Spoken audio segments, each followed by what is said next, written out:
Hey there athletes, Coach John Ferry here from Team Wolpers. Excited to welcome you to our week 4 athlete briefing for our summer run challenge here in 2024. A little bit of housekeeping to get started. We're coming to pretty close to here the halfway point of this challenge, which is also where we start to certainly see a little bit of that early motivation wane.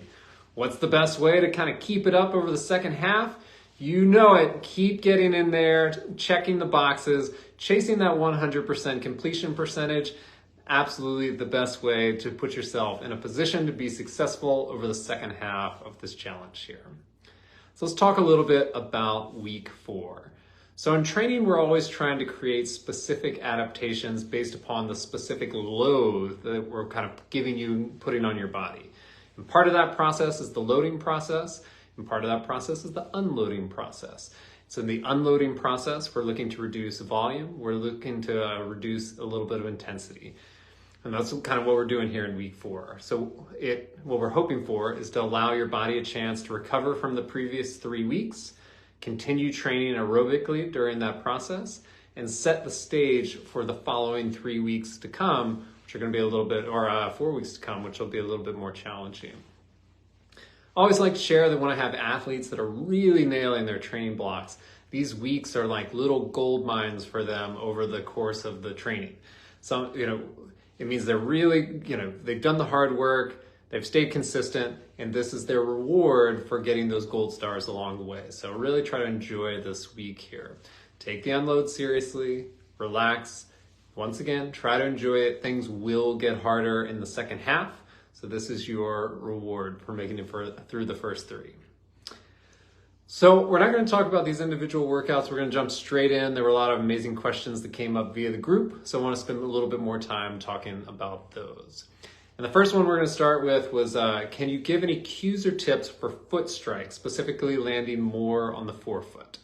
So great question, great way to start us off today. And I do want to start just to make sure that everybody feels good about themselves at the end, that there's nothing necessarily wrong with a heel strike footfall. But we'll talk about potentially if you've had lower leg related issues, you're wanting to be a little bit more midfoot, potentially there's some kind of some benefits there for kind of healthy running habits down the line. So that would be a way or a reason to think about transitioning from a heel strike to a mid strike. So let's talk a little bit about that. But remember, nothing wrong with a heel strike. So ultimately, if you've ever heard me talk about running form, there's going to be a very similar thing here, which is that it's really associated, your footfall, with cadence and kind of a mobility and or lack of mobility throughout different sections of your body. So let's start off with cadence, talking about this.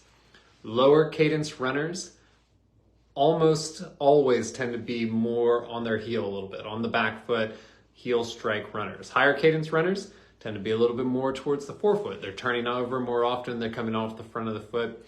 This is kind of the tendency that we see here. So the first thing I would have an athlete do if it was looking to transition from a heel strike to a front foot was look at the cadence, see what their turnover is, and kind of start with the cadence drills first, using things like possibly a metronome in sections of run, counting cadence, tracking cadence via some sort of foot pod, running striders in the middle of the workout to try to really focus on cadence. And so while I'm not a huge believer always in having to have like the perfect cadence either, if you're trying to be more on the front foot, bringing the cadence higher is something that's going to bring that along. The next would be incorporating actually structured workouts that really focus on kind of forward front landing. And so the two that come immediately to mind would be hill work, hill repeats, and then kind of fast pace intervals. So in hill work, you're forced to the front foot. You really can't think about, you cannot land on your heel running uphill. You would just fall backwards down the hill. Not ideal for anyone. So your stride is shortened, you're forced onto the front foot, and in these sessions, it's going to kind of train you to get that musculature of the posterior chain pushing forward, landing on the front foot and coming forward that way. So including hill work, important thing in this process. Then fast intervals. So when I talk about fast intervals, I'm thinking of things that are really like sprint speed to kind of hard 200-meter repeats. In this scenario here, like 5K is not fast pace intervals. For the endurance bugs out there, 5Ks are fast, but in this regards, in terms of like drills and the work we want associated with these like fast paced turnovers, 5K is still very, very much an endurance event. And so we need a faster pace. So in our challenge structure history, if you've been around for a little bit, we've incorporated like some anaerobic capacity intervals that sometimes are like maybe 30 seconds to a maximum of around 2 minutes. You know, these are really kind of what I'm talking about, and then even a little bit faster of that. You know, our pace ranges go up to about a zone 6. There is a zone 7. There's kind of higher pace ranges that go from there. Those kind of sprint paces are really good ways to get you like much more forward onto the front foot. So finally, kind of the third thing that would incorporate are drills. You know, we don't do a lot of drills per se as part of our training here. People through high school will do drills, people through college do drills. Works very effectively through them. So as an adult, I get it. We feel like we don't have to do drills anymore. We just skip them all together. So maybe we'll incorporate more drills. So the skip drills, the skip drill progressions that you can see via the warm-up videos that kind of go along with those lunge matrices, kind of like deep into that video somewhere. So these drills are designed to mimic the running motion. So hitting, bouncing off the front foot, pushing, kind of driving your heel off the ground. These are things designed to prepare your body for the landing of a front foot landing, designed to start to get your body trained to create this motion, not only in the drill itself, but in your running stride. So there are a few ways there that I would start to incorporate, going from kind of a heel foot to a midfoot. But number one would definitely be cadence, taking a look at that, incorporating cadence drills into the routine, seeing if your body kind of naturally comes forward a little bit onto that more of a midfoot landing. Next question. So our question here is, my easy pace is truly easy. I could run for well over an hour at that pace. When I finish my Saturday long run, I feel like it didn't even work out. My heart rate is nice and even in the 130s. Do you think this is where I should be? I'm so used to all my runs with my heart rate being in 150s to 160s and completely fatigued at the end. So on heart rate scale, impossible to tell without lab testing, knowing exactly like where the heart rate ranges land. My 150 different from your 150, different from someone else's 150. But on an RPE scale, it sort of sounds like you're exactly where you should be, which is walking away from these efforts feeling generally that was an easy workout, knowing that you had more to give. So ultimately, I kind of like that. Might be a really good opportunity to take your run a little bit longer. There certainly, you can kind of hit blocks in your training. If you constantly run 60 minutes and 60 minutes only, you're going to get very efficient at running 60 minutes only. So you really can go one of two ways. You can try to run 60 minutes a little bit faster, or you can try to run the same pace a little bit longer. So both of those would be, kind of ways to adapt that training. You want to do it incredibly incrementally either way. Certainly a possible issue would also be, maybe a red flag, if you will, would be if the training paces are too easy across the board. If you're feeling like the threshold's very easy, the VO2 max work is very easy, then your paces in general are probably a little bit too easy. You need to be kind of sped up a bit. I've talked in the past that 20-minute distance test doesn't always work for all people all the time. If you have a bad day on the test, are still learning the test and aren't able to kind of like take it to the limit and maximize that thing, it's going to negatively affect your training paces. So just keep that in mind, that you might need a little bump up, especially if you're starting to train more consistently, getting deeper into the challenge. But ultimately, love on an easy effort session for any athlete to walk away feeling fresh and not fatigued. Feeling completely fatigued is the exact wrong feeling we want at the end of an easy session. So now we go, tips to ramp up to target pace outdoors without shooting all the time. Don't say practice. I've been practicing, still happens way too often. So I think what we're talking about here is starting an interval, kind of coming up to pace, or ramping up to find that pace, whether it's threshold, VO2 max, etc. So I'm not going to say practice. Practice is a great way, but we won't say practice here. So this might seem obvious, but the real way to do it is just to start a little slower. And we're all very ambitious humans. You guys are doing amazing work, really like going after these kind of challenging workouts, and you want to hit your paces. It's understandable to want to hit the paces. But if you find yourself constantly overshooting the pace, you have to start a little bit easier. So a great way to attack these intervals, especially some of the longer duration intervals, the threshold, is to allow yourself to start a little bit slower. Let's say, for sake of argument, the threshold is 8 minutes. You want to keep shooting straight by 8 minutes to 7:30. It's going to make it a much harder workout. Instead, if you kind of try to get to 8:30, 8:15, you're holding that steady for a minute. You still have 3-4 minutes in that set, in that one interval. Then it's just a little bit more, a little bit more, a little bit more. So if you're going back to review your data, really looking into it, what you really don't want is that huge spike at the top and then kind of a fall off over the whole thing. The whole interval. It would be much better to kind of take it and kind of ease into the interval and then hold steady over the back half of it. So once again, if you keep overshooting your pace right at the top, back it off. Give yourself about 60 seconds to come up to that pace instead of trying to find it right away. You'll hopefully be a lot more successful over the course of the whole workout. Our next question here was, for summer running, should I slow my pace or strive to hit the targets? Is it okay to hit my targets but then walk on the cool down? Forgot to note that, but no, walking on the cool down is not ideal. Ultimately, the reason is that blood starts to pool in your legs. We don't want that. We want it to stay circulating. It's part of the respiratory system. So it's more ideal to maintain a super light jog. Pace, irrelevant, but stay jogging. So back to the top of that. So lots of questions about pace this week. And in general, we'll try to bundle a few of them into this one question, one answer here. So let's talk about heat impact on performance. Heat impact really amplifies with the duration of the set. So let's say 200 meters, very little impact. You still maintain a jog in the cool down, but you should be able to really go after 200 meter repeats. Some of these shorter VO2 max. Even in our threshold sets right now, we're getting 4 and 5 minutes. You still have that reprieve to really let your heart rate come back down. So the structure of this whole challenge is actually to be able to go after those intervals in the warm weather. However, the longer the set, the more difficult it's going to be. So with the workouts we're doing, those threshold are going to be the ones that are most impacted.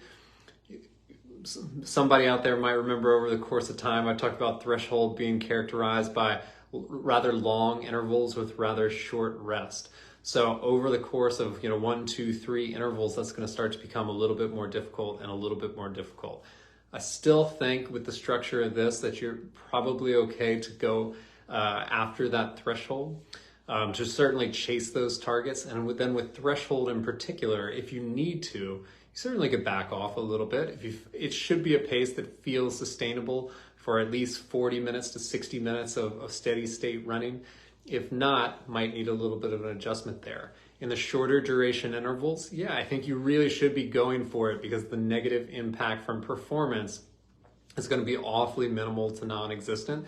But the great opportunity to pull back is your most steady state running. So it's going to be your easy pace in the warm-up, it's going to be your recoveries, and it's going to be your cool down. It doesn't matter how fast or how slow those sections are. What they want to do is feel actually easy pace. So once again, use an example of your usual easy pace recovery is 10 minutes a mile, and you're in the middle of those intervals and you need to drop it all the way to 12 minutes a mile in order to actually get your breath and get ready for the next set. That is 100% okay. It doesn't have to stay within that pace range. You want to focus on easy effort. We're talking about 2 ways, however, to get in here. Sorry, hold please. Let's talk about 2 ways to modify workouts if things aren't going exactly as planned. So we're going to talk about the non-modified target. And the non-modified target is going to be exactly what I was just talking about. It's really going after those pace targets and then adjusting on the easier sections, giving yourself the ability to really recover in between the kind of on intervals, if you will, and genuinely getting a recovery in the off while maintaining the walk. The other is we're going to call it the RPE, or rate of perceived exertion adjust. So Rate of perceived exertion is a great way to run workouts all the time, hot weather in particular. So we've talked about threshold. It's not only that long duration work period, short interval, it's once again also the pace you could maintain for maybe 45 to 60 minutes when well trained at max effort. So if you're in conditions and you start a 5-minute interval and you know that the 5-minute interval might be very difficult to get through, that's probably a bigger effort than your threshold genuinely is in those race conditions. So you have to come into it thinking this is a pace that I could sustain for a lengthy period of time. And if it's not, ultimately what you can do is overshoot the intended pace target you were hoping to achieve by trying to only hit the number on the page. So threshold is a great one in particular to just run by RPE and just kind of find the effort that feels comparable to either cooler temperatures, better race conditions, a day in which you're feeling a little bit more fresher.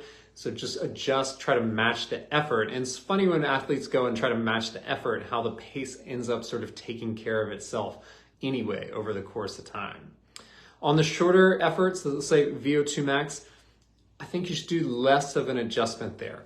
You absolutely can go after it. If for some reason it's just not connecting on that day, the pace is not coming to you, it's okay. If you're getting to a point where you're working at an extremely high level, like to call it you're huffing and puffing, kind of getting into huffy puffy pace in the second half of your workout there, in essence, that is VO2 max. You're taking yourself to the edge of your capability that day. I'll sometimes refer to, we're not doing fine line work here, we're kind of painting with a broad brush. So if you're pushing yourself awfully hard and it feels like it's taking you to about an 8 out of 10, that's an excellent spot to be for those intervals, and the pace becomes a little bit secondary, to be quite honest. Our next question. So how locked in are we to the Monday, Wednesday, Thursday, Saturday? And how do we incorporate 5Ks and 10Ks into the plan without getting dinged on not following the plan? Is there flexibility and room for movement due to other obligations? So the answer is we're zero locked in to Monday, Wednesday, Thursday, Saturday, Sunday, whichever kind of plan layout you are. As a matter of fact, my on days for myself personally are Tuesday, Thursday, Saturday. So I am also not following Monday, Wednesday. What is important, however, is that the spacing of workouts is not, is relevant. So I have an athlete for years that takes all his workouts, crams them into the front end of the week so that he has a long weekend. And I, for years, have tried to share that that is not a productive use of his time. You not only are not maximizing the kind of recovery supercompensation curve, you're also doing too much in terms of all your intensity in a short period of time. And then you're having actually a detraining effect in the multiple days off at the end of the week. So spreading the workouts out is an appropriate and relevant thing to do, but the actual days of the weeks that they go on doesn't matter at all. So if Tuesday is a better day for one workout and Thursday is a better day, or you'd rather do Tuesday, Friday, Sunday, that's great. It just takes a little bit of adjustment, zero negative impact there. Once again, don't try to slam them all into 3 days, a little cram for the exam. In terms of incorporating races, there is no one who's been is a bigger proponent of including races into your training plan than I. What I would typically recommend as a little rule of thumb is that if you're going to race on the weekend, and the longer the race, the more you have to back off. Also depends on training history, but we'll kind of go rule of thumb here best as possible. A great way to do it, especially for a 5K or 10K, might be to reduce the reduce the intensity of the second key workout of the week. Replace that with an easy run, maybe the inclusiveness of some strides, then use that weekend workout as either your kind of key long run for the weekend, once again, depending upon the distance, or potentially long run the following day. So for me personally, I'm more of an endurance runner. If I'm gonna go out and race a 5K on a Saturday, I'm gonna do one of two things. I might finish the 5K, take a quick rest, go out and run the rest of my long run, or I'm probably gonna come back on Sunday and complete my long run at a very easy pace, knowing that I ran a pretty good hard workout there on that Saturday. So a couple different ways to go about it. You absolutely are not negative dinged for modifying that. As a matter of fact, that's smart training and good, just really good tactics to make modification to a group schedule to suit your individual needs. So by all means, do it. I think our final question here, which is an interesting one actually. So is it normal to struggle more with the easy endurance runs compared to intervals despite the higher paces? Will my endurance pace become easier the more I do it? Should I just get out of my head and trust the process until I redo my distance test? So, interesting question. The answer is no, it is not quite normal. But what is normal, really? So, a couple things to think about here is that easy pace is the only pace in the pace box there that does have a range to it. So if you put your cursor over the pace itself, it kind of expands, give you a larger range. So make sure you're utilizing that. Final note though, for everyone, we've talked a lot about easy pace today here and adjusting the paces in general, is that easy pace should really be written as easy effort. So if your effort on the day is not fitting into that easy pace range, it is 100% okay to just slow the pace in order to make easy pace effort. So the goal, once again, not to just necessarily fit exactly within that window of the kind of pace ranges. The goal is to have a genuinely easy effort over the extended period of time. And so that could be impacted by conditions in terms of temperature, terrain, etc. Could be impacted just by sleep over the course of a week, busy week, kids being sick, whatever it might be. Just know anytime we say easy pace, it means easy effort. So roll it back, try to relax, rest, have fun, enjoy the time out there, because that is certainly your time, the time to get your big endurance training moments. Well, friends, that is all here for this week. Thanks as always for being here and can't wait to see you back for week 5. Have a great one.